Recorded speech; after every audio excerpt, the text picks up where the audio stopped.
Kepala saya dipenggal dan disimpan di Museum Leiden, Belanda. Saya pahlawan yang dimakamkan tanpa kepala.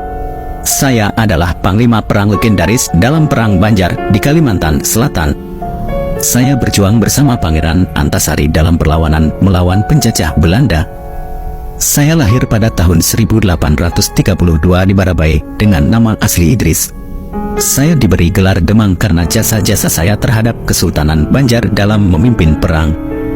Ada banyak pertempuran, mulai dari Martapura hingga Pengaron. Salah satu pencapaian besar kami adalah merebut benteng Belanda di Tabaniu pada bulan Agustus 1859. Pada akhir tahun 1859, Perang Banjar semakin meluas. Saya dan pejuang lainnya berhasil menguasai Martapura dan wilayah tanah laut. Tugas selanjutnya adalah menjaga Martapura dari serangan balasan Belanda.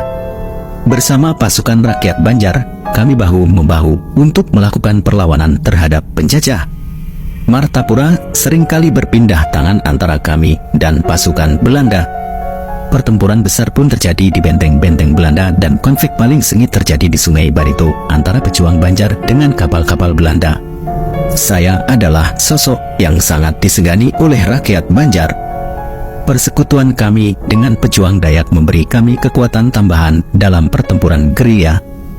Strategi serangan mendadak kami dari pedalaman seringkali merugikan pasukan Belanda.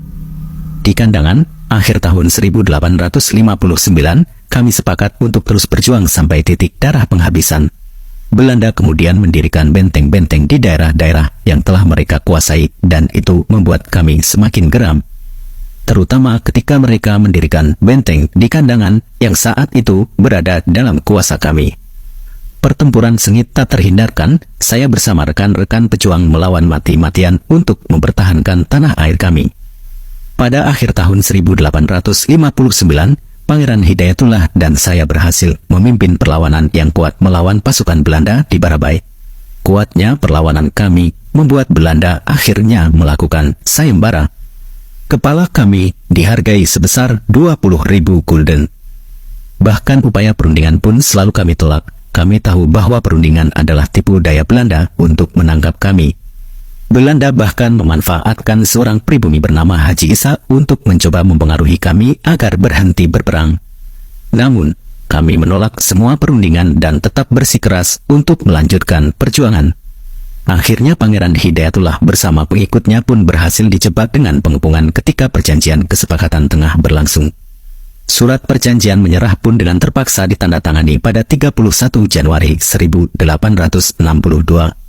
Pangeran Hidayatullah diasingkan ke Cianjur, sedangkan saya terus memimpin perlawanan tanpa kenal kompromi. Kami terus menghadapi pasukan Belanda yang berusaha menghentikan kami. Saya akhirnya tertangkap di Batu Licin saat sholat subuh karena seorang pengkhianat bernama Pambarani.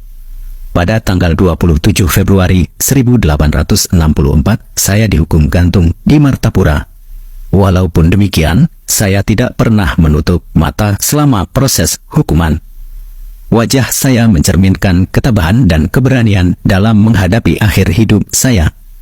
Kepala saya kemudian dipenggal oleh Belanda dan disimpan untuk memberi kesan bahwa hukuman bagi para pejuang adalah kematian. Hingga saat ini, kepala saya masih disimpan di Museum Leiden, Belanda. Prosesi pemakaman saya kala itu dilakukan tanpa kepala. Hidup dan mati kami menjadi bagian dari sejarah perjuangan bangsa Indonesia melawan penjajahan Belanda.